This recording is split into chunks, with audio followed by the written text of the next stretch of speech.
What if the most courageous thing you ever do is return to something you walked away from without pretending you never left? This is episode 9. The same street, the same light. But tonight, the sky above the buildings has changed. The black of 9 nights has softened into indigo. Not dawn yet, but the night has stopped pretending it will last forever. 4:09 in the morning. He wakes and is already moving before the thought forms. Not urgently, just knowing. The way you know when something has finally become clear. The prayer mat is still in the corner from last night. He stands at its edge. Both feet just at the border, not yet on it. Simply at the threshold. The way you stand at a door you once knew. Before you knock. He steps onto the mat, faces the direction of prayer, arms at his sides, eyes lowered. A man who has been away for a long time. Standing at a door he thought he had forgotten how to open. He raises his hands to his ears, slowly, and begins. Not fluently. His lips find the words the way hands find a familiar railing in the dark. Not by sight, not by confidence, by feel, by memory, by something older than both. And here is what that moment is. It is not performance. It is not arrival. It is the specific courage of a person who has been gone and has come back and has not dressed the return in anything other than what it is. I was away. I am here now. That is all. His mind wanders in a second raka. Something about tomorrow. Something unfinished. He notices it, the way you notice you have been holding your breath. And he returns it. Gently. The way you guide a child back to the path. Without anger. Without lecture.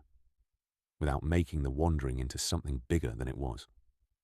He does not demand perfection from himself tonight. This is new. This is the whole thing. Because here is the truth about returning to something you walked away from.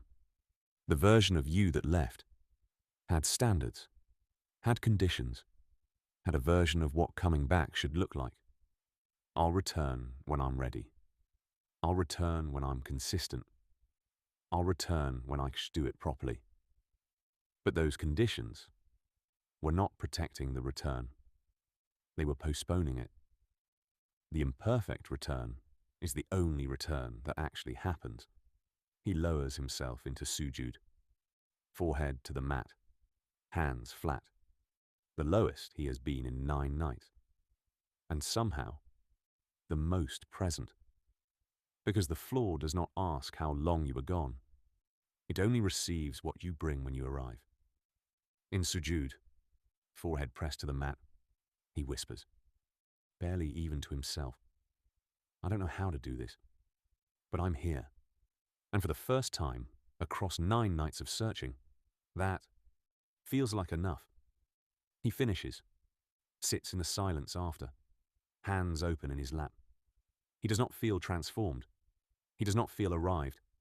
He feels like himself, but himself having shown up. And here is the lesson of 9 nights in the dark. Showing up, imperfectly, uncertainly, without all the answers, is the whole thing. Not the beginning of the thing itself. He turns slightly toward the window. The indigo sky outside has deepened, darker blue, lighter at its very lowest edge. He does not know what is coming, but 9 nights of honest dark have made him something he wasn't 9 nights ago. Not fixed, not finished, ready. His story is not over. 1 night remains. And in that final night, the sky will do what it has always been going to do. And he will watch it for the first time, with eyes that have earned the seeing. The story concludes in the next video. Thank you for watching. If there is something you have been waiting to return to, waiting until you are ready, waiting until you can do it properly, Stop waiting. The imperfect return is the only return that actually happens. Go back, imperfectly. Now, subscribe to Soft Awakening.